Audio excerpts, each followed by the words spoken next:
하나님께서 오늘 우리에게 주시는 말씀은 구약성경 말라기의 말씀과 신약성경 누가복음의 말씀입니다. 먼저 말라기 6장 1장 6절로 10절까지의 말씀을 먼저 보도록 하겠습니다. 말라기 1장 6절로 10절까지의 말씀입니다. 저와 한 절씩 교독하시도록 하겠습니다. 교독하신 후에 마지막 10절의 말씀은 한 목소리로 같이 보도록 하겠습니다. 제가 먼저 봅니다. 내 이름을 멸시하는 제사장들아, 나 만군의 여호와가 너희에게 이르기를 아들은 그 아버지를, 종은 그 주인을 공경하나니 내가 아버지일진데 나를 공경함이 어디 있느냐? 내가 주인일진데 나를 두려워함이 어디 있느냐 하나 너희는 이르기를 우리가 어떻게 주의 이름을 멸시하였나이까 하는도다.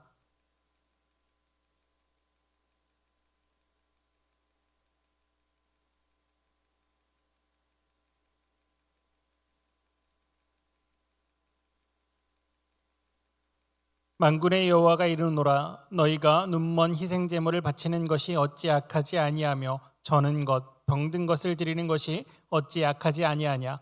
이제 그것을 너희 총독에게 드려보라. 그가 너를 기뻐하겠으며 너를 받아주겠느냐?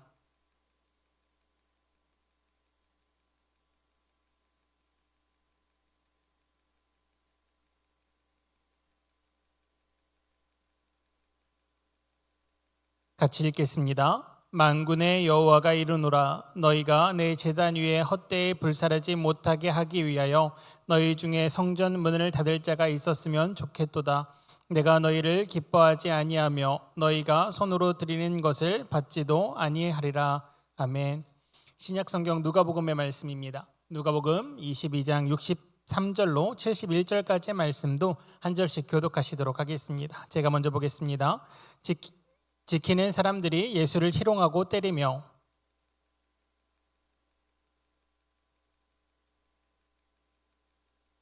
이외에도 많은 말로 욕하더라.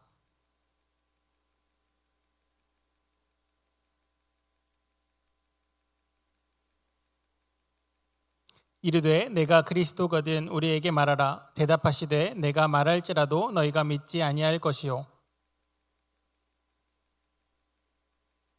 그러나 이제부터는 인자가 하나님의 권능의 우편에 앉아 있으리라 하시니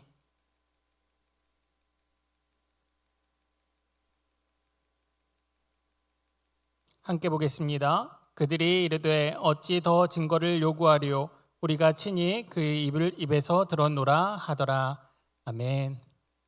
오늘도 하나님의 성전 가운데 나오신 우리 모든 청년들에게 하나님의 크신 사랑과 은혜가 넘치시기를 간절히 바랍니다. 우리 옆에 계신 분들과 이렇게 인사했으면 합니다. 예수 그리스도의 오심을 기다립시다. 예수 그리스도의 오심을 기다립시다. 인사를 안 하시는 분들은 옆에 계신 분이 좀 마음에 안 드신 거죠? 네. 다시 한번 인사할까요? 예수 그리스도의 오심을 기다립시다. 예수 그리스도의 오심을 기다립시다. 네. 예수 그리스도의 오심을 기다리고 계십니까? 별로 이렇게 원치 않으시나요? 예수님 안 오셨으면 하시나요? 예수 그리스도의 오심을 기다리시는 우리 한영의 청년들이 되시기를 바랍니다. 그렇다면 예수 그리스도께서는 왜 오셔야 합니까? 예수 그리스도께서는 왜 이 땅에 오셔야 할까요? 또 한 가지는 왜 우리는 예수 그리스도의 오심을 기다려야 합니까? 우리는 지난 몇 주간 동안 예수 그리스도를 닮아갑시다, 예수 그리스도를 따르는 자가 됩시다의 말씀을 나누었습니다. 겸손하시며 용서하시고 섬기시며 사랑하시는 그 예수님을 닮아 우리도 겸손하고 우리 또한 용서하며 우리 또한 섬기고 우리 또한 사랑하는 자들이 됩시다 라는 말씀을 나누었습니다. 그렇다면 왜 우리는 그런 자가 되어야 합니까? 우리는 왜 예수 그리스도를 본받는 자가 되어야 할까요? 사실 이 문제가 해결되지 않으면 예수 그리스도를 본받는다는 그 마음 또한 우리가 의심해야 합니다. 우리가 예수 그리스도를 닮고자 하는 이유가 불분명하면, 명확하지 않으면 우리가 닮고자 하는 그 예수 그리스도에 대한 욕망, 욕구가 무엇인지를 의심해 봐야 한다는 것이죠. 왜냐하면 그 마음이 헛된 것을 위하여 예수 그리스도를 따를 수도 있기 때문입니다. 우리가 헛된 것을 구하려 하나님을 따를 수도 있기 때문입니다. 그렇기에 우리가 왜 예수 그리스도를 따라야 하는지, 우리가 왜 예수 그리스도를 믿고 있는지, 더 나아가 우리가 왜 하나님의 거룩한 백성이라 고백하는지를 우리 스스로 각자에게 질문하셔야 합니다.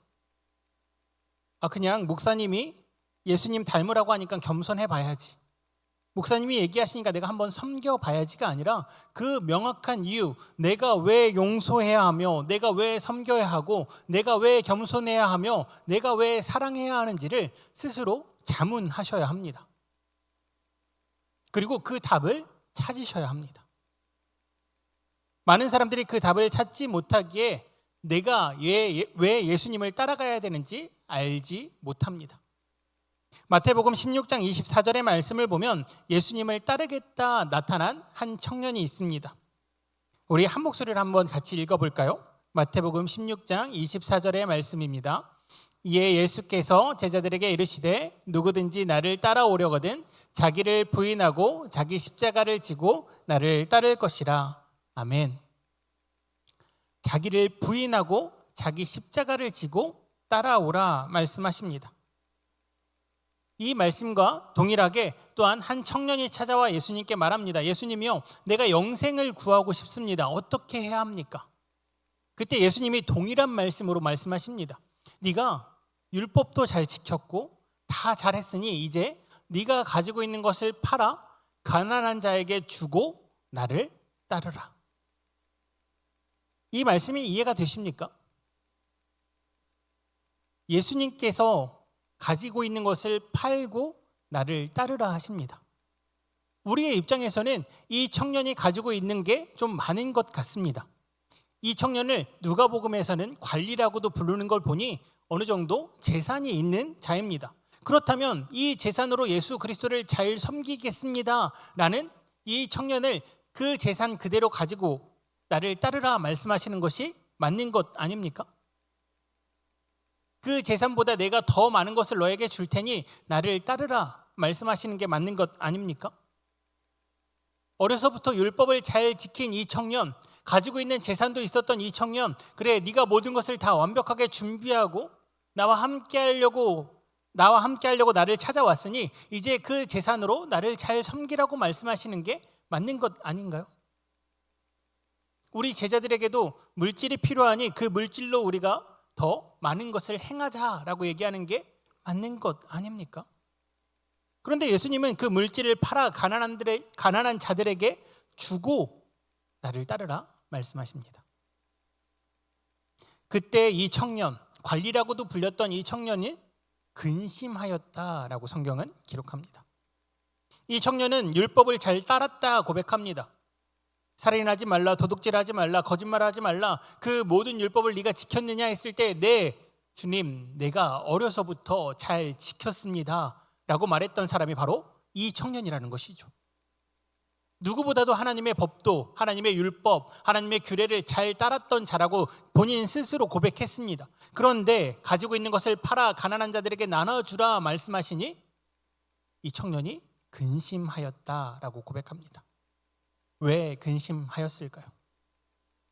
아무래도 이 청년의 마음속에도 그러한 마음이 있었을 것 같습니다. 주님, 내가 가지고 있는 이 물질, 하나님을 섬기는데, 예수 그리스도를 섬기는데 쓰겠습니다라는 결단이 있었을 것입니다. 그런데 이 모든 물질을 다 쓰지는 않겠습니다. 아니, 오히려 이 물질을 주님을 위해서 쓰면 이 물질이 조금 더 많아지기를 원합니다가 그 청년의 속마음이었을 수도 있다는 것이죠.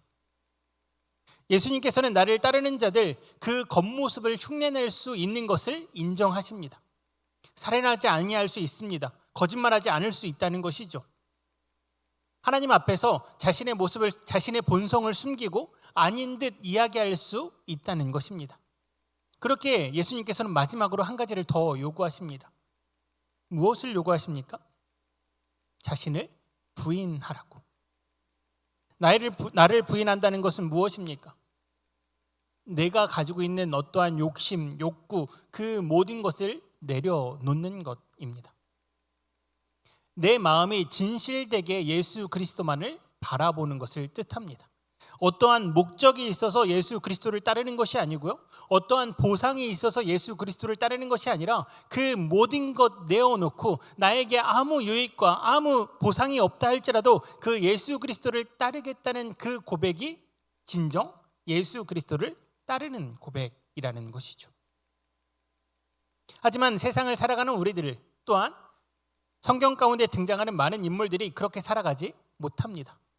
예수님을 따라가는 것처럼 흉내는 내지만 진정 자신을 부인하고 예수 그리스도를 따르는 자는 많지 않았습니다.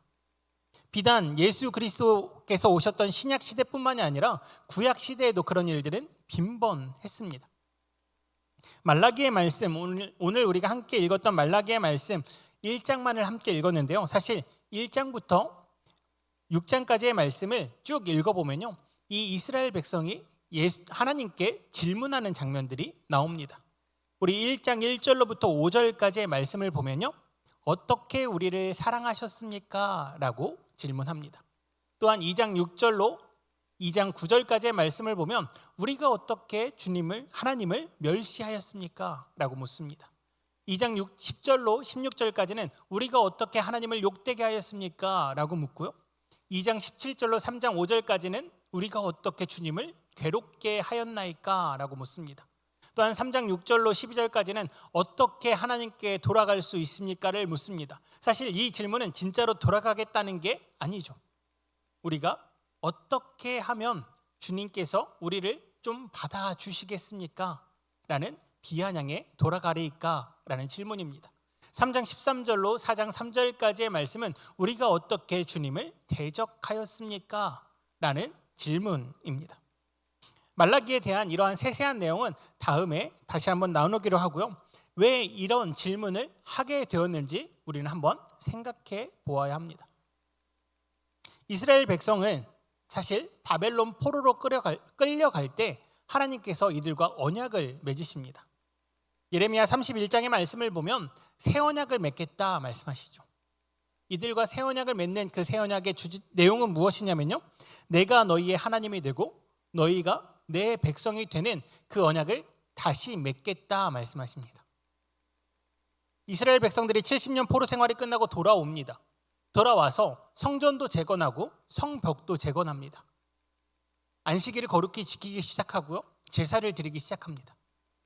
이들의 모든 마음 가운데 무슨 마음이 있었냐면요, 이제 이 새 언약이 이루어지겠지 라는 기대가 있었습니다. 그리고 새 언약이 이루어지기를 기다렸습니다. 그런데 이들이 한 가지 오해한 것이 있습니다.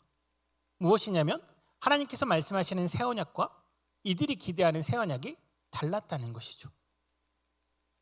하나님께서 원하셨던 새 언약은 이들이 순수하게 하나님의 백성이 되는 것이었습니다. 그런데 이스라엘 백성들이 원했던 새 언약은 이제 바벨론도 멸망하였고 우리가 이스라엘로 돌아왔으니 우리의 땅이 좀 더 부유해지고 부강해지기를 원했던 것입니다. 조금 더 잘 살기를 원했다는 것이죠. 현실이 조금 더 나아지기를 원했습니다. 그런데 그들이 지내는 현실은 나아지지 않았습니다. 포로에서 돌아오면 무엇인가 놀랄만한 하나님의 역사와 기적이 일어날 줄 알았는데 아무것도 일어나지 않는 것입니다. 현재의 삶이 그대로였습니다. 부유한 자들은 더 부유해지고 가난한 자들은 더 어려운 상황이 계속해서 진행되었습니다. 더욱이 이 상황 가운데 기근과 흉년으로 인하여서 삶은 더욱더 피폐해져 갔습니다. 그러니 백성들이 하나님께 따지는 겁니다. 하나님, 새 언약 언제 이루어 주실 겁니까? 새 언약 이루어 주신다며 우리가 하나님의 백성이 되고 하나님, 당신이 우리의 하나님이 되신다 말씀하시지 않았습니까? 그런데 왜 우리 삶은 계속 피폐해져 갑니까? 이러한 이스라엘의 고백, 과연 진정한 하나님의 언약을 기억한 고백입니까? 아니라는 것이죠. 이들은 그 언약을 잘 지켜 행하면 내가 원하는 일이 이루어질 거라고 자기들끼리 착각하고 있었던 것입니다. 하나님께서 언약하신 새 언약은 이런 언약이 아니었죠. 너희가 내 말을 잘 들으면 내 백성이 되겠다 말씀하신 것이지 너희가 원하는 잘 사는 삶을 주겠다 말씀하신 적이 없으십니다. 그럼에도 불구하고 이스라엘 백성들은 착각합니다. 내가 하나님을 귀하게 잘 섬겼으니 우리에게 그러한 부귀영화를 허락하여 주시옵소서. 그러한 부귀영화가 허락되지 않으니 묻습니다. 하나님, 어떻게 우리를 사랑하셨습니까? 이스라엘 백성들만 그랬던 것일까요? 아닙니다. 우리의 마음 가운데, 우리의 생각 가운데도 이러한 언약에 대한 기대가 있을 것입니다. 하나님께서 말씀하시는 것들을 내가 잘 행했으니 어떠한 놀라운 복으로 나에게 은혜 베풀어 주시겠죠. 주님, 내가 열심히 기도했으니까 이번 성적은 조금 더 잘 나오겠죠. 주님, 내가 열심히 기도했으니까 이번 고과는 조금 더 높겠죠. 주님, 내가 열심히 기도했으니까 내가 원하고 바라는 일들이 좀 이루어지겠죠. 기다림의 이유가 달라지는 그 기다림의 이유가 달라짐으로 우리의 마음가짐이 하나님에게로부터 벗어난다면 우리는 하나님을 따르는 자들이 아닙니다. 기다리는 목적, 기다리는 이유가 하나님께서 원하시는 방향, 예수님께서 원하시는 방향이 아니면 우리는 그 십자가의 길에서 벗어날 수밖에 없습니다. 벗어나면 어떤 일이 발생합니까? 오늘 우리가 함께 읽은 누가복음과 같은 일이 발생합니다. 이스라엘 백성들이 멸망합니다. 하지만 이들 가운데 하나님께서 다시금 새로운 희망을 허락하십니다. 내가 너희에게 메시아를 보내겠다. 이 또한 이스라엘 백성들에게 하나님께서 약속하신 언약입니다. 그리고 그 언약대로, 그 약속대로 누구를 보내십니까? 예수님을 보내주십니다. 하지만 이들은 예수님이 메시아이신 것을 깨닫지 못합니다. 아니, 솔직히 얘기하면 깨달았지만 자신들이 원하는 메시아가 아니기에 부정합니다. 부정한 예수 그리스도를 어떻게 합니까? 공회로 끌고 옵니다. 오늘 우리가 함께 읽은 말씀 누가복음 22장 66절로 67절까지의 말씀을 보면 예수님이 신문받는 모습이 나옵니다. 날이 새매 백성의 장로들 곧 대제사장들과 서기관들이 모여서 예수를 그 공회로 끌어들여 이르되 내가 그리스도거든 우리에게 말하라. 대답하시되 내가 말할지라도 너희가 믿지 아니할 것이요. 예수님께서 말씀하십니다. 대제사장들과 서기관들이 물어봅니다. 당신이 진정 우리가 기다리던 그 메시아입니까? 그 그리스도입니까? 당신이 진정 그 기름 부음 받은 자, 우리 이스라엘의 왕입니까? 물어봅니다. 근데 예수님이 뭐라고 대답하십니까? 내가 대답해도 너희가 믿지 않는다. 왜 믿지 않습니까? 자신들이 원하던 메시아가 아니기 때문이죠. 사실 이들이 예수 그리스도를 고발한 제목을 보면 자칭 왕이라 이야기했다라고 고발을 합니다. 무엇을 얘기하냐면요, 이미 이들이 메시아의 의미를 알고 있었다는 것이죠. 이미 예수님이 왕으로 오셨다는 것을 알고 있었습니다. 그런데 이를 신고하기 위해서 자칭이라는 거짓된 명칭을 붙인 것이죠. 그 내용을 한번 다시 자세히 살펴보면 이런 내용입니다. 누가복음 23장 2절의 말씀입니다. 누가복음 23장 2절의 말씀을 보면 고발하여 이르되 우리가 이 사람을 보매 우리 백성을 미혹하고 가이사에게 세금 바치는 것을 금하여 자칭 왕 그리스도라 하더이다 하니. 예수님을 고발한 내용입니다. 자칭 왕 그리스도라 하였다. 그래서 자칭 왕이 되어서 가이사에게 바쳐야 될 세금을 바치지 말고 나에게 바치라고 이야기했다라는 게 예수 그리스도의 제목이라는 것이죠. 그런데 사실 이 두 장 앞절의 말씀인 누가복음 20장 23절로 25절까지의 말씀을 보면 예수님께서는 이렇게 말씀하셨습니다. 20장 23절로 25절까지의 말씀입니다. 예수께서 그 관계를 아시고 이르되 데나리온 하나를 내게 보이라. 누구의 형상과 글이 여기 있느냐? 대답하되 가이사의 것이니이다. 이르시되 그런즉 가이사의 것은 가이사에게, 하나님의 것은 하나님께 바치라 하시니. 여기서 그 관계를 부린 자들, 그 관계를 부리고 있는 자들을 20장 1절이 기록하고 있는데요, 20장 1절의 말씀을 보면 대제사장들과 서기관들과 그리고 함께한 장로들이라고 기록되어 있습니다. 즉 신고한 자들이 신고한 내용을 이미 알고 있었습니다. 예수님께서는 가이사의 것은 가이사에게 바치고 하나님의 것은 하나님께 바치라고 말한 것을 이미 대제사장들도 서기관들도 알고 있었다는 것이죠. 그런데 이들이 그러한 내용으로 고발합니다. 가이사의 것을 예수님께서 빼앗아 가신다고, 자칭 왕이라 이야기하면서 가져간다고. 왜 이들은 이렇게 거짓을 고하며 예수 그리스도를 고발합니까? 이들이 누구보다 기다렸던 분이 예수님이십니다. 메시아라는 것이죠. 그리스도입니다. 그런데 이들이 고발합니다. 심지어 거짓을 더해서 고발합니다. 왜 고발합니까? 자신들이 원하던 메시아가 아니었기 때문입니다. 이스라엘이 새 언약을 기다리지 못하는 이유가 무엇입니까? 이스라엘이 메시아를 알아보지 못하는 이유가 무엇입니까? 그들이 원하는 자신들이 자신의 마음 가운데 만들어 놓은 메시아가 있기 때문입니다. 사실 예수님께서는 이 땅 가운데 내려오실 필요가 없으셨던 분이십니다. 이 땅 가운데 오시지 않는다 할지라도 어떠한 피해도 어떠한 아픔도 없으신 분이 바로 예수님이셨습니다. 그럼에도 왜 이 땅 가운데 내려오십니까? 겸손하셔서 죄인을 용서하시고 그들을 섬기는 자로 이 땅 가운데 오시며 나를 따르는 자들은 그러한 예수 그리스도께서 먼저 보이신, 예수님께서 먼저 걸어가신 그 십자가의 길을 걸으라 말씀하시기 위하여서 이 땅 가운데 오셨습니다. 즉 예수님께서는 이미 자신을 따르는 자들에게 목적성을 부여하셨다는 것이죠. 내가 걸어갔던 이 길 걷는 자들이 그리스도인이며 이 길을 끝까지 걸어 나아가는 자들이 하나님의 거룩한 백성이다. 이것이 하나님께서 말씀하시는 예수 그리스도를 따르는 자들의 목적입니다. 이 이상도 이 이하도 없습니다.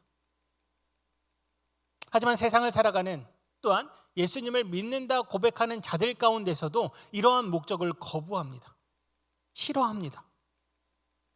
왜냐하면 자신이 바라고 원하는 것이 따로 있기 때문입니다.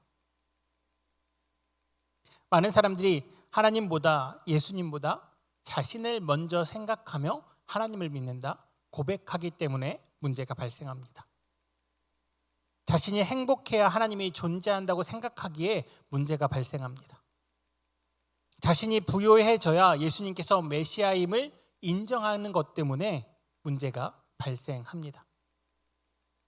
얻어지는 보상이 없으면 하나님은 나를 사랑하지 않는 것이 되고, 얻어지는 보상이 없으면 메시아는 능력 없으신 자가 되어버리는 것이 우리의 믿음이라는 것이죠. 비단 이스라엘 유대인들의 믿음만 이렇습니까? 우리 청년들의 믿음은 어떻습니까?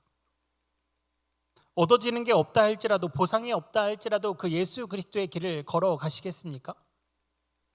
내가 바라고 원하는 일들이 이루어지지 않는다 할지라도 그게 예수님의 뜻이라면, 그게 하나님의 뜻이라면 내가 순종하겠습니다라고 고백하는 믿음을 가지고 계십니까?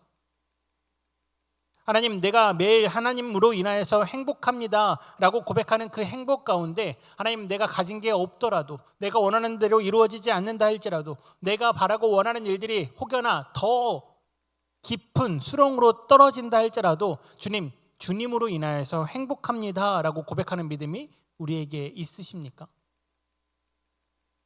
예수님을 따라 겸손하고 원수까지 용서하며 다른 사람보다 낮아져서 하나님의 말씀대로, 예수 그리스도의 말씀대로 다른 사람을, 타인을 섬기고 사랑하는 나에게 어떤 보상이 있길 원한다면 그것은 이미 믿음이 아닙니다. 그것은 세상 사람들이 말하는 것처럼 주고받는 기브 앤 테이크의 세상 사람들도 할 수 있는 능력입니다. 그렇게 토마스 아 캠피스의 책 그리스도를 본받아 파트 4에 있는 포기함으로 얻는 것에 관한 부분에 대한 부분을 읽어보시면 이런 단락이 적혀 있습니다. 우리 한 목소리로 함께 같이 읽어보도록 할까요? 시작. 자신을 부인하고 자신을 내려놓으면 진정한 내적 평화를 누리게 될 것이다. 모두를 위해 내가 가진 모든 것을 주라. 아무것도 구하지 말고 되돌려 받을 생각도 하지 말라. 흔들림 없이 순수하게 내 안에 거하라. 그리하면 모든 것을 소유하게 될 것이다. 그리스도를 본받아라는 책은 성경 이후에 기독교 서적으로서는 가장 많이 팔린 책 중에 하나입니다. 그리스도를 본받는다는 것, 그리스도를 따른다는 것에 대한 진정으로 그리스도를 따르는 자들의 모습이 적혀 있는 책이기도 합니다. 그중 자신의 부인에 대한 대목이 이렇게 써 있다는 것이죠. 자신을 부인하고 자신을 내려놓으면 진정한 내적 평화를 얻을 수 있다. 즉 예수 그리스도를 따라가는 자들은 자신을 부인하고 십자가의 길을 걸어야 합니다. 십자가를 지고 예수 그리스도를 따라가야 합니다. 그러면 그게 고통의 길입니까? 그게 힘듦의 길입니까? 아니라는 것이죠. 진정으로 내 모든 걸 내어놓고 나의 십자가를 지고 예수 그리스도를 따르는 순간 그 길을 가는 자들만이 누릴 수 있는 내적 평화가 있다는 것입니다. 이걸 바라고 하나님을 믿으라고 말씀드리는 것이 아닙니다. 그렇게 나아갔을 때 얻어지는 하나님의 놀라운 은혜가 있음을 말씀드리는 것입니다. 우리 청년들은 무엇을 바라보고 하나님을 믿으십니까? 무엇 때문에 예수님을 기다리십니까? 왜 이 자리에 나와 예배드리고 계십니까? 나를 부인한다는 것, 나의 현재 상황과 환경, 미래의 상황, 그 모든 것을 주님께 온전히 맡긴다는 것입니다. 내가 바라던 바라지 않던, 내가 원하던 원하지 않던, 내가 필요하건 필요하지 않건 하나님께서 하나님의 뜻대로 이끌어 가신다면 그 모든 것이 감사입니다라고 고백하는 것이 나를 부인한다는 것입니다. 또한 나를 부인한다는 것은 나의 현재와 미래가 보이지 않는다 할지라도 주님의 말씀대로, 주님께서 행하신 대로, 주님께서 우리에게 본이 되신 대로 내가 이 땅 가운데 살겠습니다라는 고백이 나를 부인한다는 것입니다. 나를 부인한다는 것은요, 매일의 삶을 나를 위해 살아가는 것이 아니라 하나님, 예수 그리스도를 위해 살아가겠다 고백하는 것이 나를 부인한다는 것입니다. 나는 없고 오직 예수 그리스도만 있는 삶을 살아간다는 것, 그것이 나를 부인한다는 것입니다. 사실 이러한 삶은 쉽지 않습니다. 죄송한 말씀이지만 이러한 말씀을 전하는 저 또한 저를 부인하지 못할 때가 많습니다. 불쑥불쑥 내가 한 행위로 인하여서 하나님, 내가 이렇게 했으니 나에게 어떠한 보상이 있어야 하지 않겠습니까? 라는 원망 섞인 기도를 하는 사람도 바로 저입니다. 그럼에도 불구하고 제가 우리 청년들 앞에서 이렇게 말씀을 선포하는 이유는요, 우리가 함께 만들어져 가야 하기 때문입니다. 함께 성숙해져 가야 되기 때문입니다. 때로는 하나님께 원망할 수도 있습니다. 주님, 어디까지 내려가야 합니까? 주님, 내가 어디까지 양보해야 합니까? 주님, 내가 어디까지 다른 사람을 사랑하고 용서해야 합니까? 참을 만큼 참은 것 아닙니까? 그럼에도 불구하고 주님, 더 참으라 말씀하시면 더 참겠습니다. 더 용서하라 하시면 더 용서하겠습니다. 더 사랑하라 하시면 더 사랑하겠습니다. 함께 만들어져 가기 위하여서 우리가 이 시간 이 자리에 모인 것입니다. 바라기는 내가 원하지 않더라도, 나의 미래가 조금 어둡더라도, 나의 미래가 조금 고통스럽대도 그곳에 하나님이 계시다면, 그곳에 예수님이 계시다면 그곳으로 충분합니다.